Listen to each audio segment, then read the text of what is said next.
The Reol are an inherently peaceful, deeply reclusive and pacifist humanoid alien species native to the Milky Way, a species encountered only once by SG-1 while on planet P7S 441. This first contact occurred when a member of the Reol named Kael, previously a prisoner of the Jaffa, took refuge among the ranks of SG-1 by adopting the identity of the team's fifth member, Lieutenant Tyler. This is possible because the Reol possess a truly unique natural defense mechanism, one capable of inserting into the minds of other living beings a set of false memories they personally confabulate.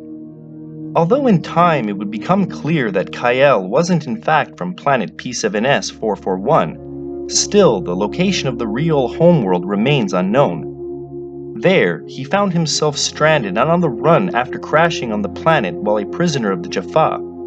Kael explained, "I was a prisoner of the Jaffa. They were taking me to be dissected and studied. I managed to break free of my cell and damage the guidance system of the transport ship. We crashed on this planet. That's when you found me." It was at this point when Kael adopted the identity of SG-1's fifth member, Lieutenant Tyler. As part of the Reol's natural defense mechanism, once triggered they secrete a highly potent chemical compound produced in their bodies. This unknown chemical compound, moreover, has the uncanny ability to implant into one's mind a set of entirely false, although seemingly vague memories. It can also, and with great detail, generate a disguise for their person. Kael disguised himself as Lieutenant Tyler, as he wasn't sure at first if he could indeed trust Colonel O'Neill. As aforementioned, the precise location in relation to Earth of the Reol homeworld is not known, but according to Kael, the Reol have, for generations now, been met with nothing but fear and mistrust, presumably as a consequence of their exceptional talent for deception. Other races have always looked upon their species with some degree of suspicion, except for the Goa'uld. They saw only a powerful ability they must acquire, to understand, to control, with no regard for life. In fact, it was the Goa'uld's singular yet genocidal desire to understand the unknown chemical that forced the Reol to ultimately abandon their native homeworld.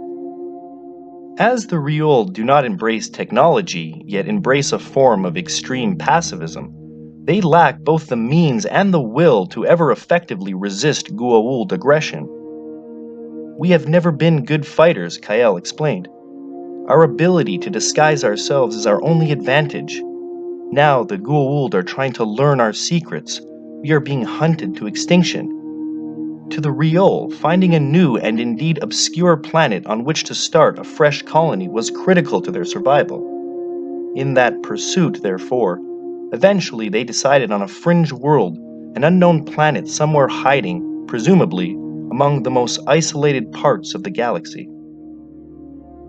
Now, in appearance, the Reol are somewhat taller than an average human, with a rather lanky, almost wrinkled figure, dermis gray in coloration with highly skeletal facial features, eyes black, deep in their sockets, hair as thick strands dangling behind like organic dreadlocks.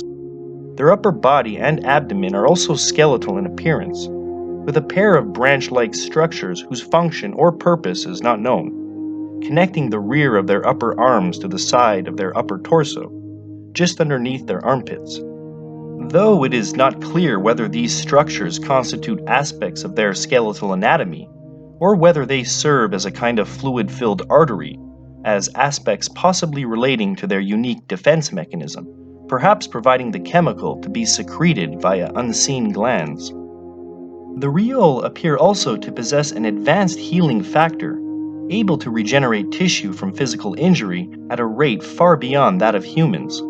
Kael, in fact, remarked on his species' capacity for rapid tissue generation after having sustained on his leg a severe laceration while pinned down by a section of angry Jaffa, in an effort to convince Jack of his true identity, noting that in mere hours his wound had almost fully healed, a wound which, if sustained by a human, would likely require weeks to fully recover. Being a race with such a lanky and skeletal physique, one cannot help but wonder as to the durability of the Reol species. This could perhaps help explain their exceptional healing factor, in that by having fragile bodies, it may have placed on their ancestors a selection pressure that favored traits like advanced regeneration, which would then in turn be naturally selected for, at least in theory.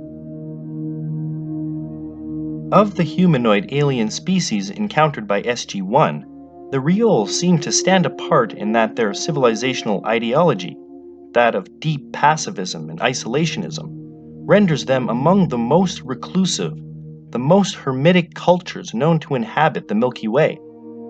Given how they are a species so circumspect in nature, it's actually rather incredible that SG-1 and the Reol happened to cross paths.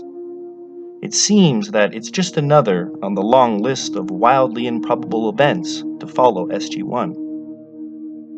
Then, when all was done, with the Jaffa defeated, a liberated Kael unsurprisingly wanted only to return to his people, to their new and isolated colony, to be left alone in peace.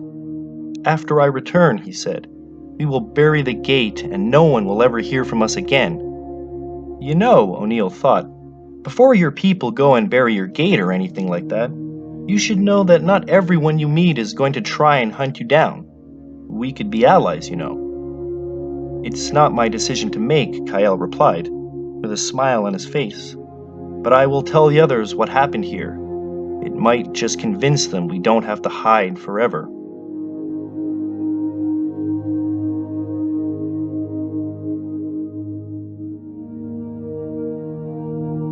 So what did you guys think about the ultra-reclusive Reol? It's too bad we never heard from them again. I would have loved to learn more about them.